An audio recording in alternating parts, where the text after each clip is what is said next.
custodians of the land on which we gather, the Turrbal people of Yuggera land, as well as the Woiwurrung people of the Wurundjeri land. We recognise their continued connection to the land and waters of this beautiful place and acknowledge that they never ceded sovereignty.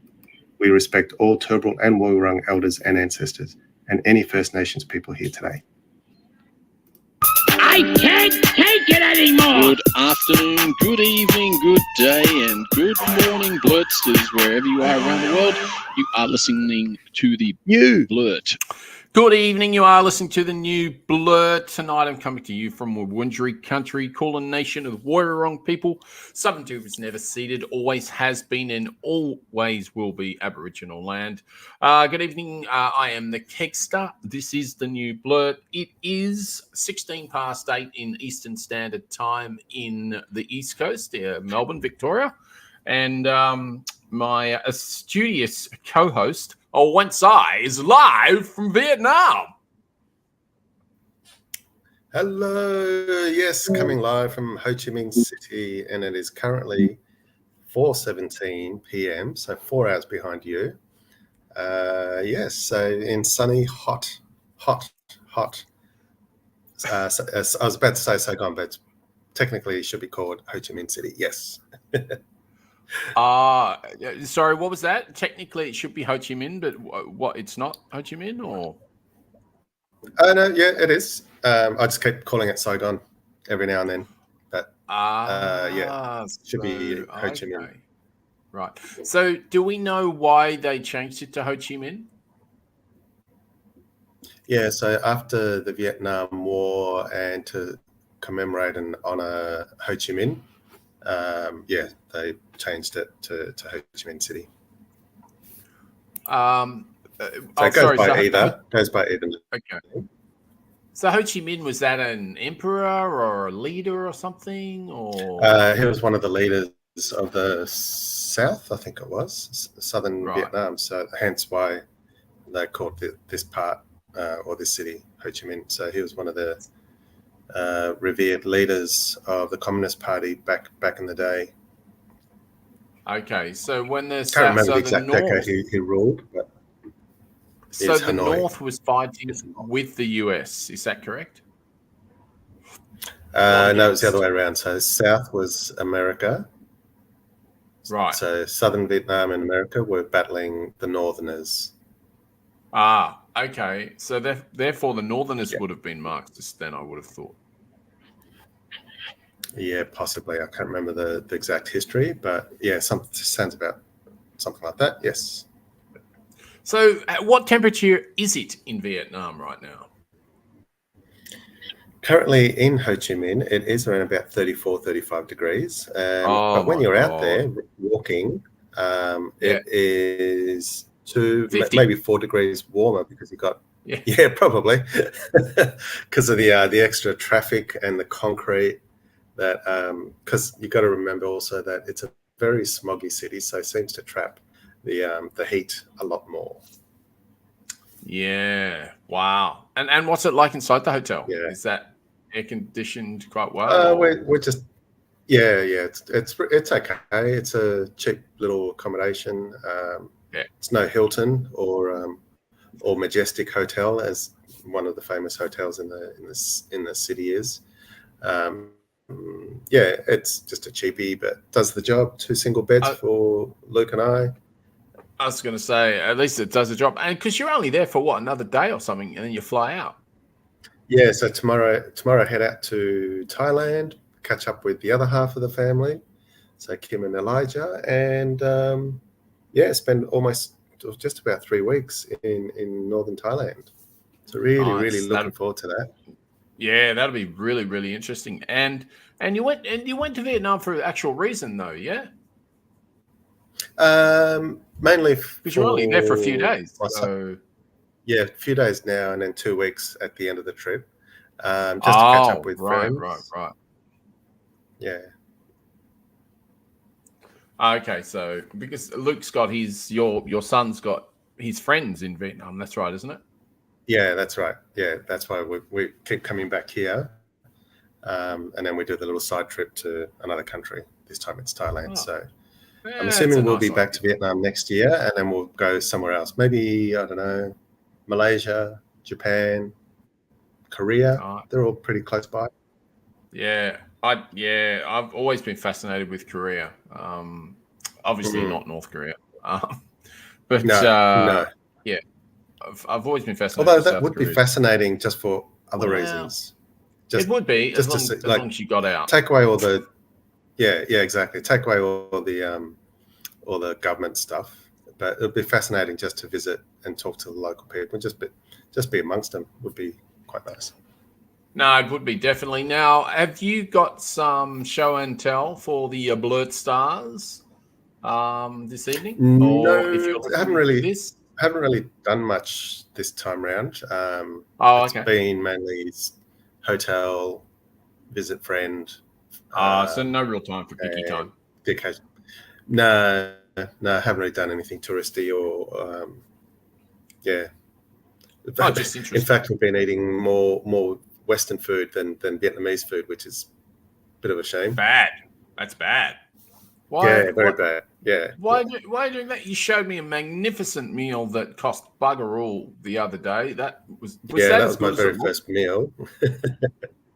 Was that as good as it looked? It is even better than what it looks. Oh my God! Seriously, that seafood meal amazing. So healthy. Oh, that seafood, yes. So that seafood, was fresh fish where they have tanks on the side of the restaurant. You just go, all right, I want that lobster, I want that crab, I want that fish, and then they just cook it. So we just ordered some fish, some little mussels as well, so they were nice and fresh. In a hot pot there was a fish hot pot. And then they did a barbecue grilled fish as well. Yeah. So absolutely I wasn't jealous delicious. at all. I don't know. I wasn't jealous. I think I was having noodles at the time. No comparison. Out of a cup. Instant noodles compared to fresh cooked. What you were having? Fresh fish. Oh, my God. I was slightly jealous with that. So anyway, you're saying you're having Western food. What's that about? Why are you having Western food? 2 reasons. The area where we're at, there's a lot of non-Vietnamese cuisines. There's a lot of Korean, that's even Italian food, and things like that. And what there is of Vietnamese, my son is very fussy, so it's been hard to find the food that he would actually eat. So we've been just compromising. So okay. Oh well, you can never live there now, so that's good. Exactly. Just got to choose a different area. You can't eat the food. Well, something else I did want to talk about. We talked about it last week, and it alludes a little bit to our backdrop, which says love. And we are right in the middle. It started on the 25th of November, the 16 days of activism. And I've got a morning tea tomorrow at my work. And we've got like a panel that are talking about the 16 days of activism and what it's actually about. And so it's going to be really, really interesting. And I've also noticed that a lot of the Teal independent MPs were wearing orange today as a representative in government of the 16 days of activism of gender violence against women and LGBTQI, et cetera, et cetera. So that's really good that it's getting repped. And also the Parliament House was shaded orange. Oh, well, because that would have been a nice picture moment. Yeah, definitely, because that's the official colour for 60 days of activism. So that was pretty cool. And something else that I came across this week, and if you haven't seen it, this might just freak you out slightly. So I'll see if I can, not in a oh my God, that's amazing or whatever, but just it's a really, really retrograde step, and it's hard to believe this is actually happening. So I've got a little bit here. I'm going to play it, and I will share it in a minute. So just bear with me. Zealand's newly formed coalition government's made its first move. It's axing its world-leading smoking ban to fund tax cuts. The country's new Prime Minister, Christopher Luxon, the leader of the centre-right National Party, agreed a three-way coalition agreement with the leaders of the New Zealand First Party, Winston Peters, and the ACT Party, David Seymour, on Thursday. As part of concessions, New Zealand First said it would stop the foreign home buyers tax and find cuts elsewhere. So just to be accurate and understand what you're hearing and seeing, it says New Zealand government taxes acts as law banning smoking. So it's not saying they've got a law that's banning smoking. They're axing a law that was going to ban smoking. And this is their rationale for it. This is what the new government's doing. The legislation, introduced under the previous Jacinda Ardern-led government, would have banned cigarette sales next year to anyone born after 2008. Smoking's the leading cause of preventable deaths in New Zealand, and the policy had aimed to stop young generations from picking up the habit. Health experts have strongly criticised the sudden reversal. Well, to go through all of that, we can join our correspondent Phil Mercer, who's watching events from Sydney for us. First of all, let's talk about this huge policy reversal. It was only a few weeks ago here in the UK. People were looking at New Zealand as an example. So I think that's probably enough of that, but that's pretty bad, isn't it? It is. I thought it was going to be a great legislation introduced there that would have, like they said, improve the health of young kids, and obviously as they get older, not pick up that dirty, horrible habit. But not surprised that that party decided to go against it. You know, they're a very warped party. There's no doubt about it. And to make the excuse that they need the revenue by killing people knowingly, I think it's just deplorable, disgusting. Because we know that cigarette kills people. My mum died from lung cancer, and it was definitely 100% caused by the amount of freaking cigarettes that she smoked. Admittedly, that's her fault for smoking them, but I'm not a big fan of people being able to sell stuff legally that you know is going to kill you. I mean, I am having some substance now that they say that as well, but I know when to stop, sort of thing, you know.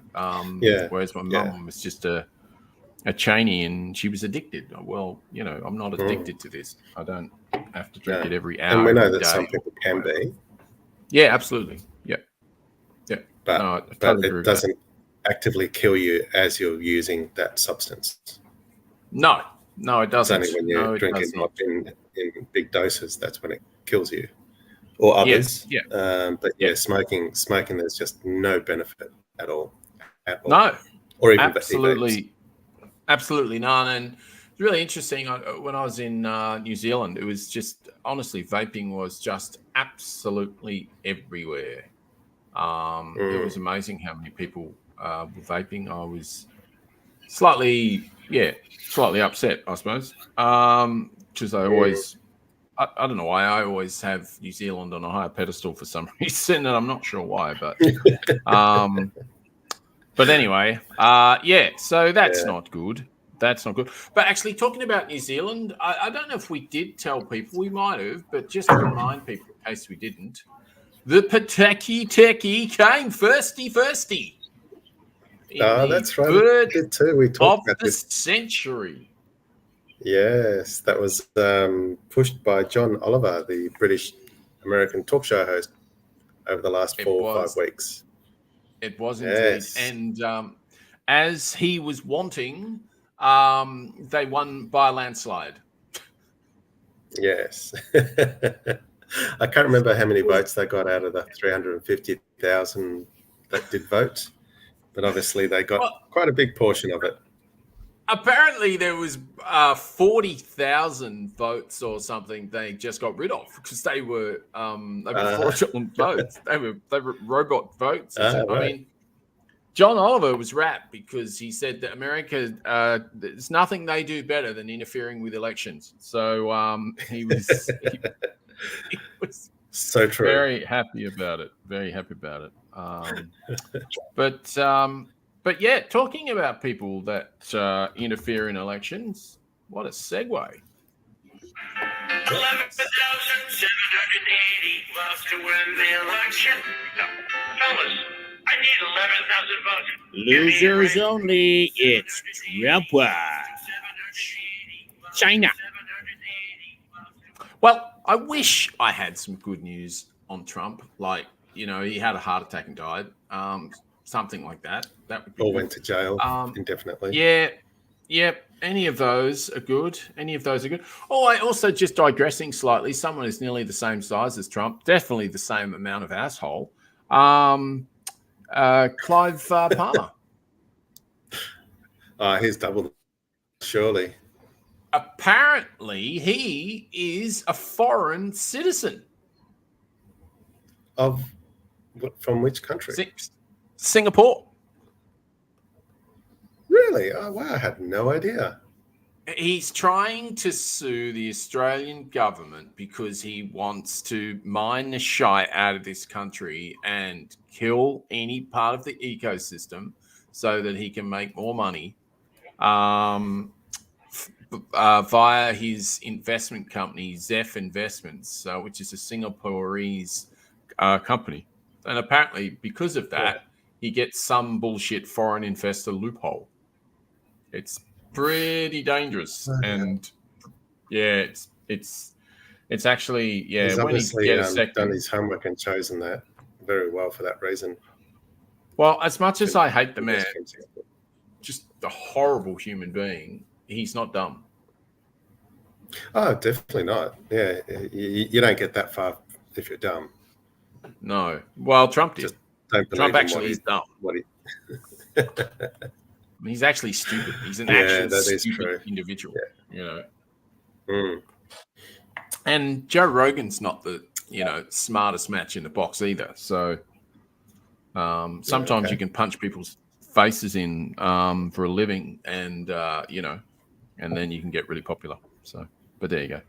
But that is not what I was talking about in Trump Watch. In Trump Watch, what I was going to talk about is that they're looking at bringing back laws that haven't been used since the 1860s and 1870s to try, to try to stop Trump getting on the ballot. So years ago, the laws were made in the Third Amendment and the 14th Amendment of their Constitution. And in those amendments, in one of them in particular, the 14th Amendment, it notes if you have conducted an insurrection against the government, you cannot be president. Basically, in a nutshell, that's what it says. But I think it was a lower court in America just recently found that Donald Trump had indeed conducted an insurrection against the government. Okay. And that was going to be my first question: is has he been indicted for that? But yes, all right. Yes, he's been indicted for that, but that's not what this particular case is about. This particular case is about, is he allowed to be on the ballot or not? Because what you got to remember is ballots in America, 50 states in America, every single one of those states has their own ballot. It's not like here. It's not federally done. It's state done. And that's why it's such a schmozzle and such a shit show. And that's why you wait so long for some states and not others, because some states have a really good system and some states have a really shit system and some states have a corrupt system, et cetera, et cetera. So there's no consistency. There's no, conforming to proper processes and governance, and it's consistent across the board, sort of thing. So anyway, what they're thinking about is that they want to bring these laws back that, as I say, go back to the amendment, which is the 14th Amendment and the Third Amendment. And they were made in the time of the Confederacy, which is, when the South fought the North, et cetera, because they wanted to have black slaves, and they were obviously angry because all of their slave labor that was working on all of their rice paddocks, etc., and anything else that they had farming was free labor. So obviously they're making lots of money out of it. And the North didn't agree with it at the time, etc., etc. And so therefore therefore you had the Confederacy. Now, that has never sort of, I don't think it ever really completely melded. I mean, that's how they became the United States of America, et cetera, et cetera. But anyway, the 14th Amendment and the Third Amendment was all about not allowing people, i.e. from the Confederacy, going against the government. And so if they were fighting against the government that's making the laws for the United States, obviously they don't want them as president because they don't believe in their ideals, et cetera, et cetera. Anyway, as you can tell, these laws are very, very old. But the reason they're looking at bringing them back is because no one else since then has done anything like conducted an insurrection on the fucking government. Yeah. So, you know, and desperate so times. It's never been amended or anything. Correct. Desperate times calls for desperate measures. They've got lots of super old, and we've got lots of super stupidly old laws as well. But I mean, the KK Act conceived during that period has proved instrumental in addressing present-day issues. Noticeably, the successful lawsuits under Act targeted robocalls threatening black voters regarding mail-in voting, and a case involving intimidating behavior towards Biden campaign bus in Texas. As you know, last year, Nancy Pelosi's husband got hit with a hammer in the head. And then, that was pretty not good. So anyway, long story short, because we've got lots to do, they're bringing these laws back, and you'll see it more and more in each state. And it's probably going to go to the Supreme Court to whether he can actually go on the ballot. Now, I personally think he shouldn't be allowed on the ballot for the exact reason that's in their law, in their constitution. But I also think that if you don't let him on the ballot, he'll scream like a little girl, and it might be even worse. So I just don't know. I'm not sure. Sorry, not like a little girl, like a, I don't know, like a little Trump. Like a yeah. Yeah. I don't want to be sexist though, so. Yeah, no, true.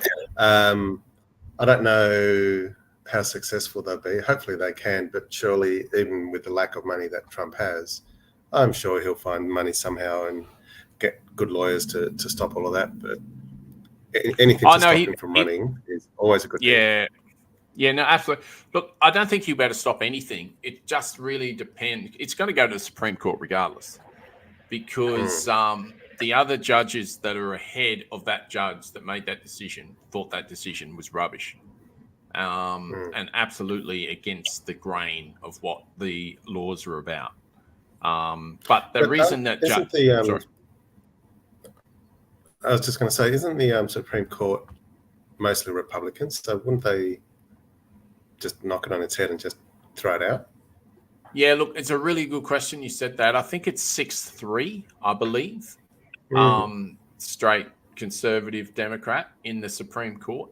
But it's actually interesting. They've held up some stuff recently that shows that it'll be interesting, like some proper legal arguments, and held those legal arguments up. So I don't think it's going to be fait accompli at all. Yeah, look, it's going to be interesting. It's just one of those, watch this space moment sort of thing. So, but which we will. We'll watch this space. So yeah, but that's anyway. a year from now, isn't it? That they go to elections. November the 2nd, November the 6th, 2024 will be election day, I believe. So yeah, that'll be interesting. No, not at all long. But with that, we will take a break. The Australia Institute produces high-quality research that has real-world impact, whether it's revealing the $10.3 billion in fossil fuel subsidies provided by federal and state governments last year, or our long-standing research advocating for a federal anti-corruption commission with real teeth. We change minds. To donate, head on over to australiainstitute.org.au. Hi, it's Ashley Fils-Aimé here, and you're listening to The New Blurt with Wencee and Kegsta.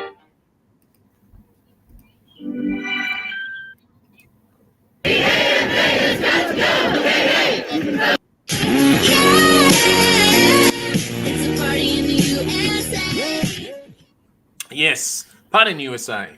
Wencee, we are talking about Thanksgiving that is happening in the US this week, and I've got no idea what Thanksgiving is. Hopefully, you can let us all know. I do. Not that it's something we celebrate here in Australia, or there in Australia, considering I'm currently in Vietnam. But yes, Thanksgiving has been around since the early 1600s.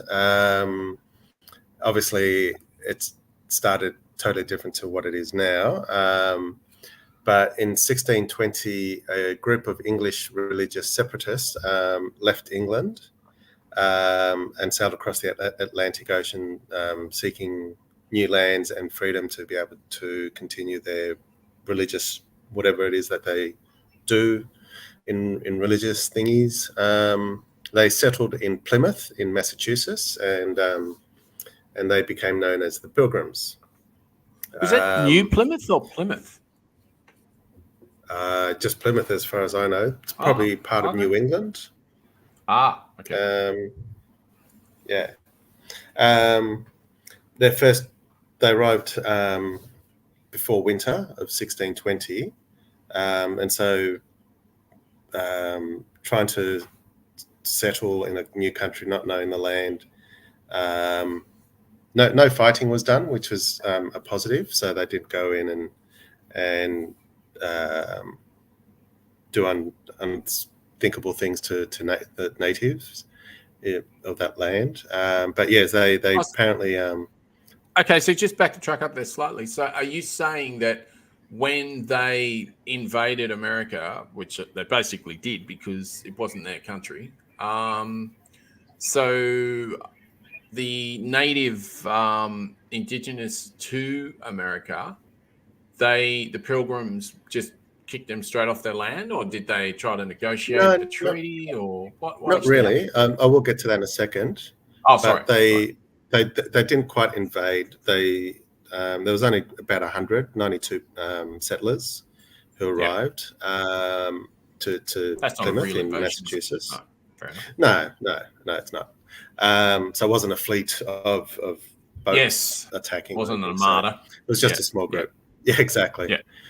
Yeah. So they arrived and trying to survive, they allegedly befriended the natives, and so they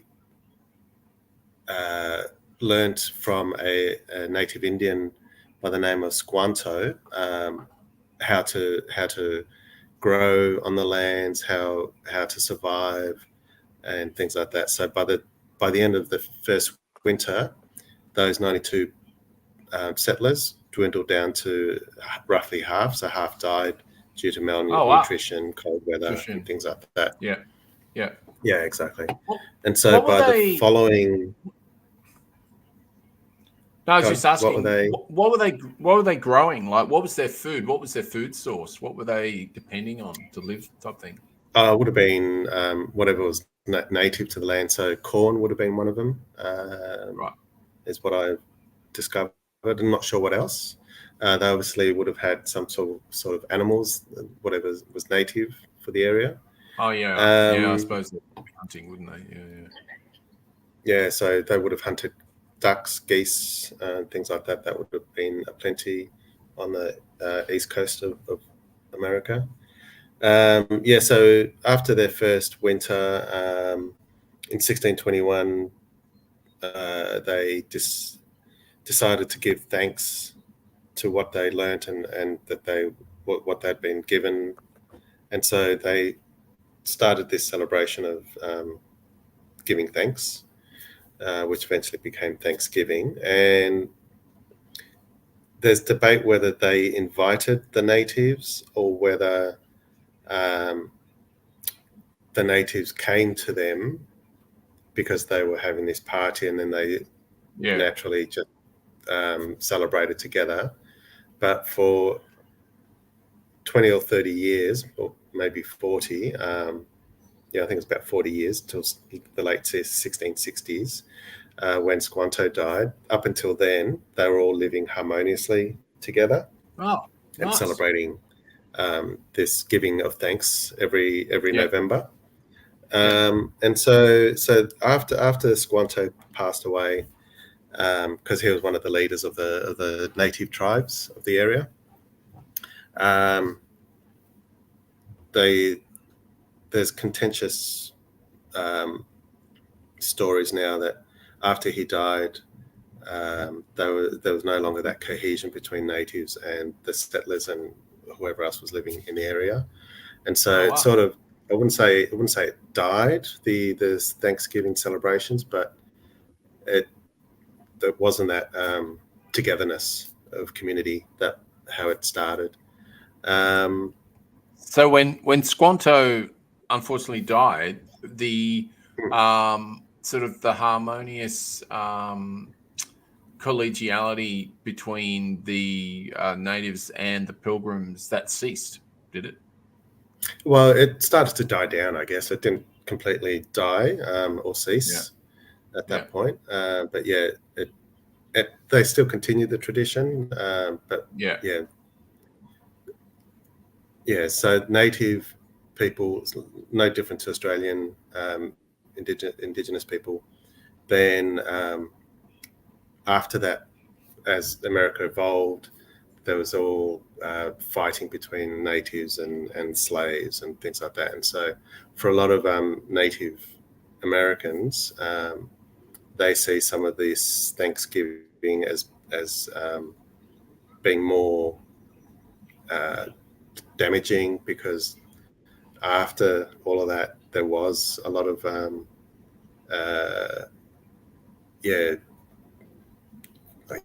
I guess fighting between all those people. So so for a few decades, 100 years or so, they there was a lot of bad blood between all the different parties, I guess.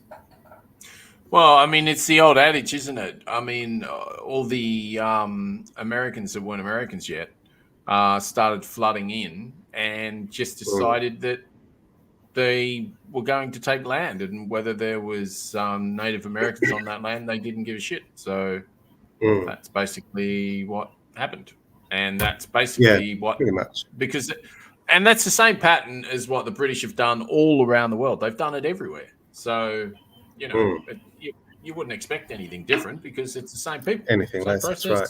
Yeah. Same king, blah blah blah. So same king or the same hierarchy back in England, asking for the same thing: more land, more riches, more everything. So like you said, a lot of land got taken away from the natives, and obviously there's nothing to give thanks for that from the natives' point of view. And then I think that, sorry, go for it.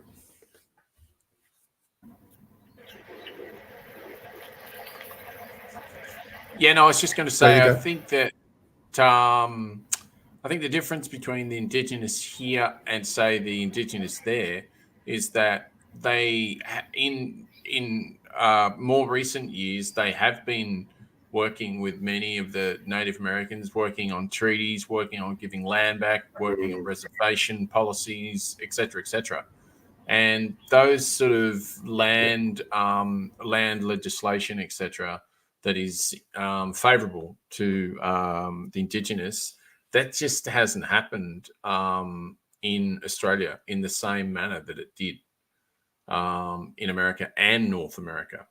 So the natives get a hard deal as they do everywhere else, unfortunately. But I think it's interesting that Thanksgiving, I'm not sure what year it was. Are you there? Oh, cool. Excellent. Sorry, I just missed the last 20 seconds. No, that's all right. Not a problem. You didn't miss anything. So what I was going to ask was, when did they sort of, because I know the tradition, I think the tradition is that there's certain traditional foods that they have with their Thanksgiving. It's not, I don't know if it's a sort of mandated thing that they do the same sort of thing every year, or is it like Christmas here? You just sort of do whatever you feel like. Like it used to not be that, but it's sort of changed. I just wondered if that's sort of gone that way. So obviously it's evolved over time. So originally in the 1620s, when it first started, there was no pumpkin because pumpkin wasn't native to the lands. Because Thanksgiving now they have pumpkin pie. Cranberries, there's no native cranberries. Or if there was, there's no mention of it in the early stories. Slight story on the pumpkin pie. India made one about 2 or 3 weeks ago. Ness and I, we quite like pumpkin pie. We've had a bit of it. In England, they've celebrated Halloween for a long time, so we've had a little bit of pumpkin pie before. But India, I don't think has, and she did not like it at all because it wasn't sweet enough for her. So yeah, right. I don't think I've ever had pumpkin pie, to be honest. Yeah. We'll have to give it a go one day. But like it. Yeah, I mean, you love Asian food, and heaps of Asian food isn't sweet. It's got that lovely umami, so it wouldn't surprise me if you did like it. So. Yeah. No, I'll give it a go. Just never had the opportunity to. But yeah, back to the foods. Like I alluded to earlier, turkeys may not have been may not have been prevalent at the time. I think they were introduced species from memory. But ducks and geese were definitely around. So in the very, very first Thanksgiving, they would have been, they would have shot or killed the ducks, geese, and used other local foods that they grew at the time. But yeah, definitely no pumpkin. What else were we talking about before? I can't remember how we got onto this topic. But so it did evolve slowly over decades or centuries. Wencee. Yes. They brought turkeys into North America in the 17th century. So that's in the 1600s. Okay, so it would have been soon after, but possibly. Yeah. So they might have been having them all the way back then. But and it wasn't the Thanksgiving wasn't practiced all across the country. It was only certain colonies, so it was slowly growing. So it's only certain areas. In the 1860s, during the Civil War, that's when President Abraham Lincoln was. That was Abraham Lincoln's presidency during that period. He was the one who proclaimed the day as a national holiday, and for the most part it was being observed across the nation, not necessarily every state at the time, but yes, it did slaves weren't getting the day off. Hold. No, I bet they weren't. So Abraham's reasoning was to urge Americans to unite and be grateful for what the country can provide for them, because obviously they were going through their civil war, and they just he wanted to make it a unifying event, which worked for the most part because I think it was a Democrat from memory, or something along those lines. No. This is the controversial, and this is the part that's really hard to believe. Abraham Lincoln was a Republican. Wow. So they used to be good Republicans. Yeah, absolutely. He was a Republican, and he was trying to stop the slave trade, and he got assassinated trying to do it. Yeah. Wow, amazing. So his party was taking hold. I think it was he who did it. Yeah, I think. Oh yeah, sounds about right. Yeah, so he's the one who started that made it the national tradition that is in America. Oh wow. Yeah, I think it has spread into Canada as well. They've taken on the national holiday as well. Well, they've been doing they've been doing Thanksgiving for a really long time, but probably not as long as America. I wouldn't have thought. What I'm not sure about is whether Canada copied the Americans' Thanksgiving, or whether they started something similar around the same time independently, and then now they're both doing it at the same It's time. been going. They've been observing Thanksgiving in Canada for 402 years. Oh wow, even longer. Yeah. Oh, hang on. Yeah, which even doesn't longer. make sense, but it says even longer. Yeah. So. There you go. Yeah. So there you go. But I'm quite surprised by that. So I'm not surprised that they were obviously observing Thanksgiving, but I was. And the interesting thing is when those Americans or those Canadians come out and go overseas and go to live somewhere, they still celebrate their Thanksgiving in the country where they've come to live, which is quite cool, especially if you know those people and you get an invite. It would be amazing. So do you know what food is sort of meant to be served at Thanksgiving? I mean, obviously we know the turkey, but I think there's other particular sides that are meant to be there as well. Other than cranberry sauce, pumpkin pie, they're the only things I know of. Oh, right. Okay. I thought there was like these, I don't know, I think mashed potato is something that's almost mandated for them to have. Everything that's like a comfort food that'll fill you up, apparently. So, and I guess because it's heading into the cold season, you want something big and heavy and stodgy, I guess. Yeah, no, it sounds about right. It's going to get you through winter. Absolutely. Well, thanks for the history on that, Wencee. I'm going to be very quick here. I thought I'd just talk about what they actually do with the Thanksgiving dinner in the White House. And this is something that they do. They do it every year. And this year, President Biden will pardon Liberty and Bell, which is two 42-pound turkeys hailing from Wilmar, Minnesota, on the south lawn of White House on November the 20th. Now, the only thing I can think about this is that when you're pardoning them, there they are, pardoned in their hotel suite, living better than you do. Wow. I'd be happy to be in that hotel right now. Yeah, I bet you would. So would I. So Liberty and Bell are unpacked and settled nicely in their special suite at the Intercontinental. Time to get some rest before they meet the president of the US at the White House. So, no. So when they pardon them, the whole idea of the history of the presidential turkey pardon, it started in 1947. And the whole idea was that President Truman, Harry Truman, received two turkeys in December 1948. He noted the birds would come in handy for Christmas dinner. That said, over the following decade, some presidents informally spared the lives of their gifted turkeys from time to time.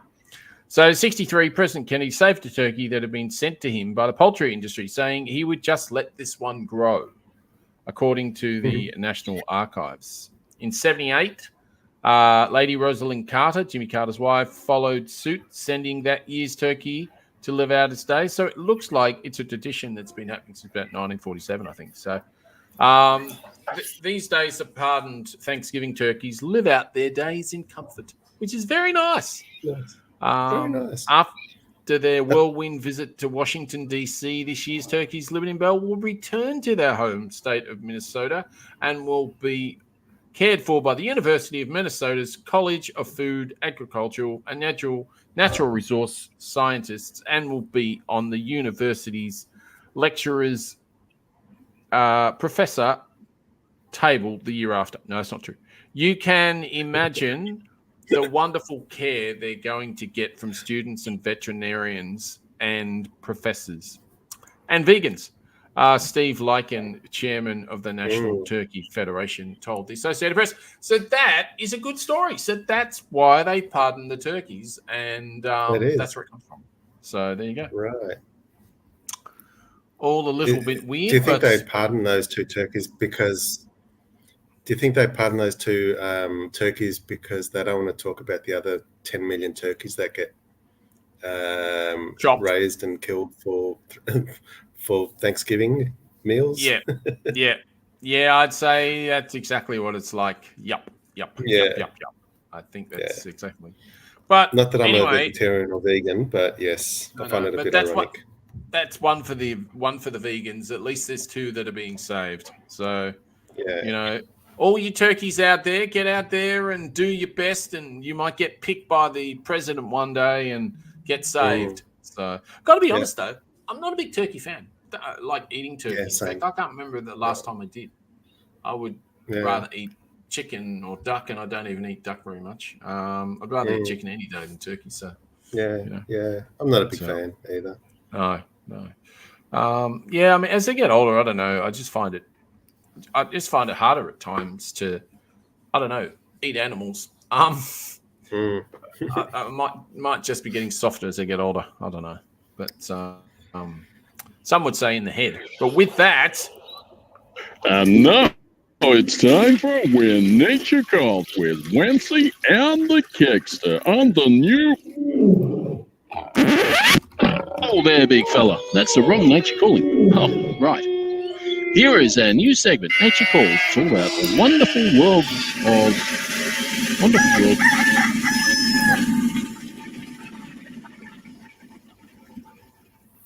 Sorry, Wencee.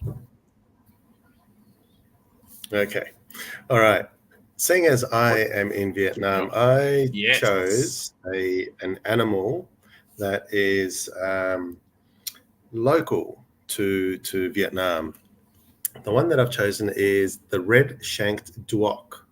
Duoc in Vietnamese means torch, and you'll see why in a moment why they've called it a torch, or what looks like a torch. It's a critically endangered primate found in central Vietnam, parts of Laos, and potentially in parts of Cambodia as well. They're known for their striking yellow fur and black face and some bright red forearms. And they live up to around about 1,500 meters in elevation. They prefer evergreen, semi-green forests. Like I said, critically endangered. They're herbivores. They mainly eat leaves, fruits, flowers. Sometimes they're known to eat insects and small vertebrates as well. Like most primates, they're very socially cohesive. They live in groups of up to 20 individuals, having an alpha and an alpha male and an alpha female.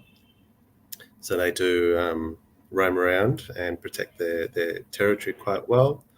The female red-shanked duoc gives birth to 1 or 2 offspring per year.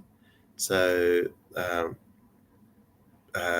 obviously not enough offspring to counteract the loss of habitat, which is what is endangering their lives at the moment. I was going to say, so where they live, I gather, what are they cutting down their forests for furniture, or what are they doing? Yeah, for furniture and for living. Yes. So here's a picture of the red-shanked duoc. Super cute. It is an amazing animal. Absolutely amazing. Yeah. Just when you're in Vietnam, I mean, because I don't know a lot about it. Is there monkeys running around all the time? No, definitely not. There's reserves and places outside of cities. I don't think there's many down south because it's the Mekong Delta, which is where the big Mekong River ends up into the ocean. It's mostly flat. But as you travel further north, you get into the highlands and more mountainous regions, and that's where you'll probably see more monkeys. Okay. That is an incredible so no doubt about it. It is. So for those listening, top half of the face is quite orange, and the bottom half of the face is white.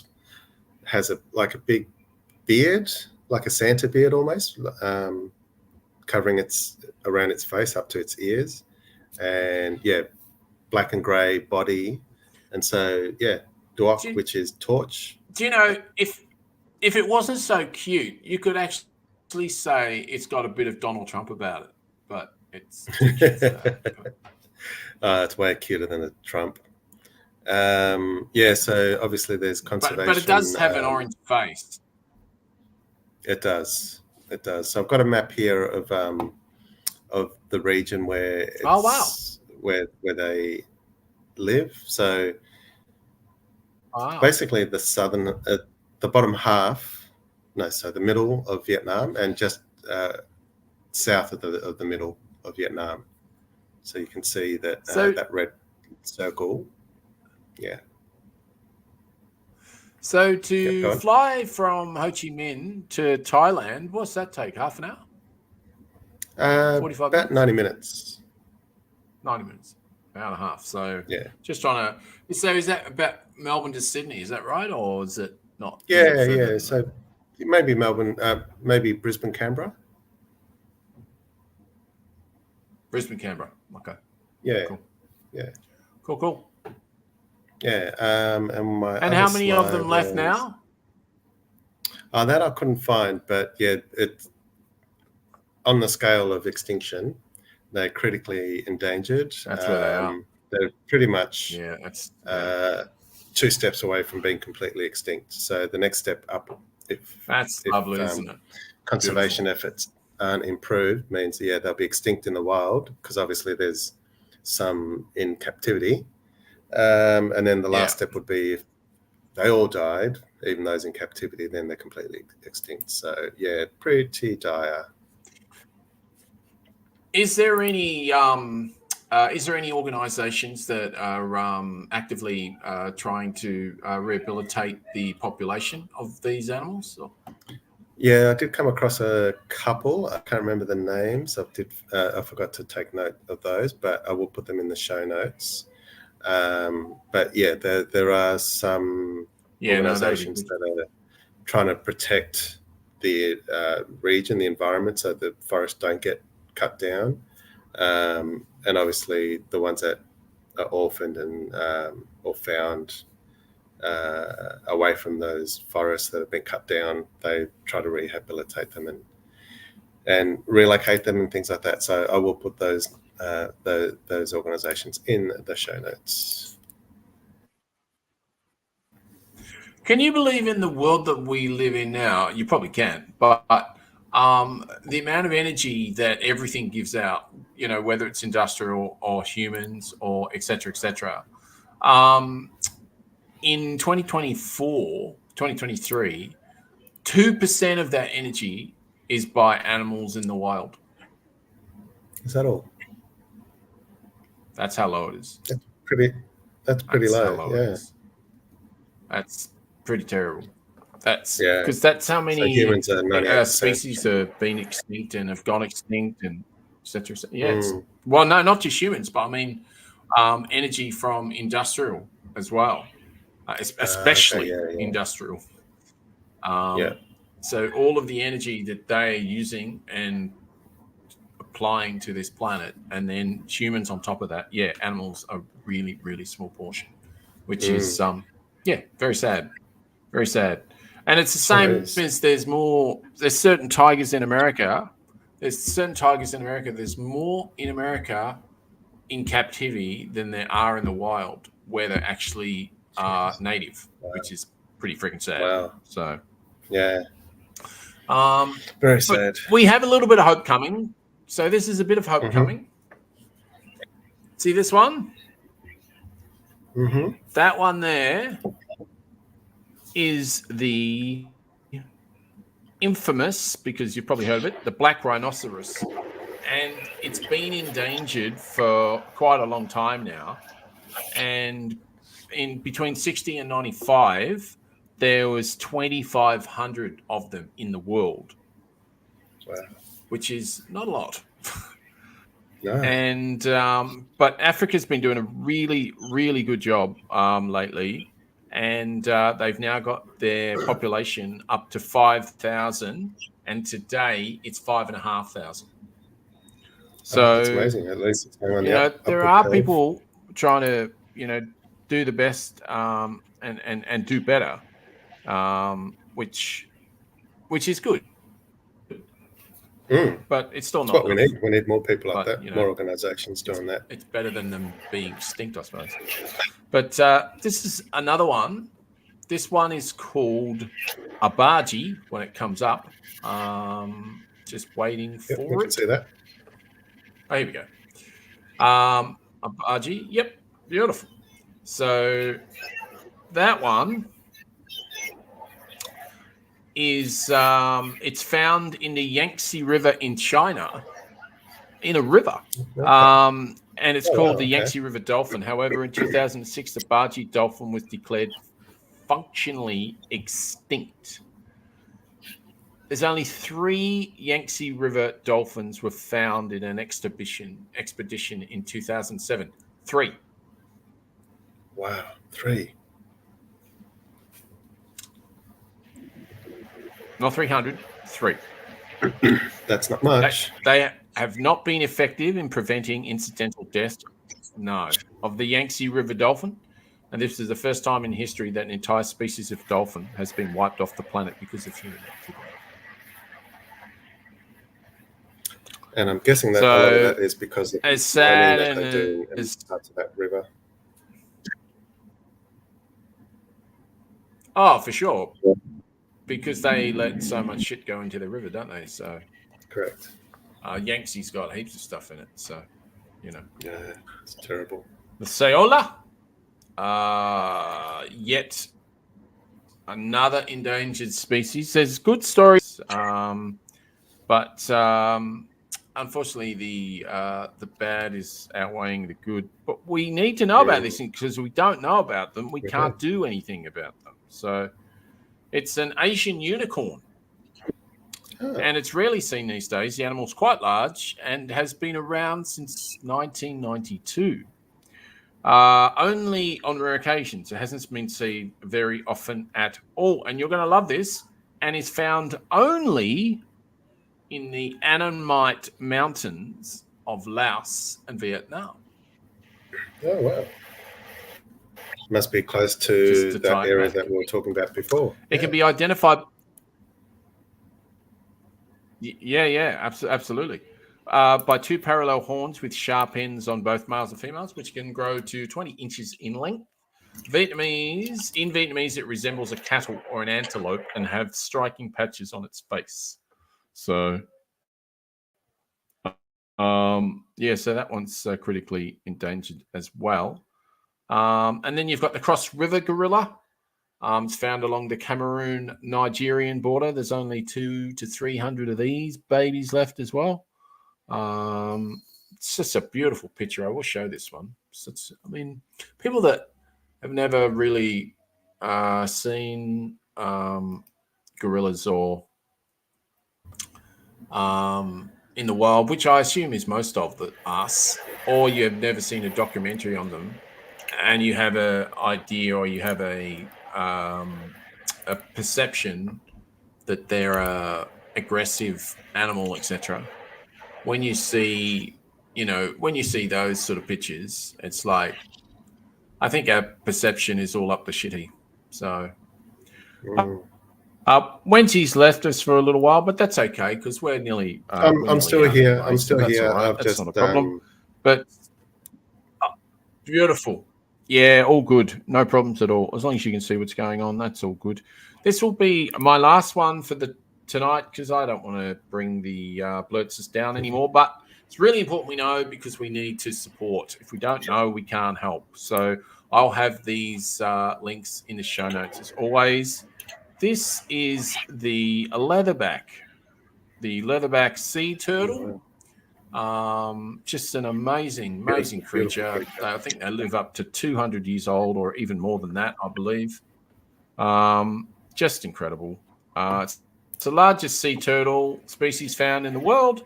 Globally, leatherback status, according to IUCN, is listed as vulnerable. but many subpopulations in the Pacific Southwest are critically endangered. There once was more than 120,000 adult female leatherback sea turtles, but today the number's only down to 20,000. So that is a very, very big drop. And apparently those numbers are declining, which is not good. Their distribution is wide. Still, numbers of leatherback turtles have seriously declined during the last century due to intense egg collection and fisheries by catch, which is pretty horrible, and the theft of eggs by humans and illegal hunting are perhaps the most two common reasons that turtles go extinct. Can you believe that? I mean, I find that so hard to believe. Well, I don't find it hard to believe. It just makes me incredibly angry. Sad. And sad, yeah. When there's a trade, when there's a demand, of course, there's going to be the trade of that, I guess, extinction or killing of animals because someone wants whatever it is. So, yeah, not surprised. Yeah, it's just... No, I'm not surprised, but I'm saddened by it. Yeah, sad and angry. Sad and angry. And with that, I think that's your lot tonight, people. Thank you very much for persevering with us. Wencee is coming direct from Vietnam, and the next time you see him, he'll be coming direct from Thailand. So it really is blurred around the world. Just very nice. Just before we go, Wencee, you have as your name Fogar, I think it is. It Fogar, or how do you pronounce that? Fogar. So that's chicken pho. Yes, one of my favorites.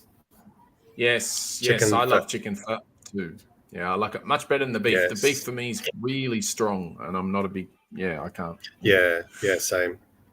And you've got the very famous banh mi. Yes. Now, the banh mi, that just means roll, doesn't it? Does it just mean Vietnamese roll? Bread, and I can't remember what mi means. Right. Bun is bread, but mi, I can't remember. But because I remember years ago with Vietnamese bakeries here, they used to just put banh mi because no one knew what banh mi was. And so they just, banh mi. And so people go, I have banh mi. But now people are very much more studious of what it actually means. People don't say banh mi because they know that they're just ordering bread. So, so they have to, actually say what it is they want. Anyway. Good night, people. Exactly. Thank you very much. We'll see you next week on the new Blurt. On these channels, you'll probably notice we were live on Twitter tonight. We might go back to Facebook next week. Not sure. See how we go. But thanks for joining us. If you did, thank you, Wencee, as usual. No worries. See you later from 6,700 kilometers away. Bye. 6,700 kilometers away.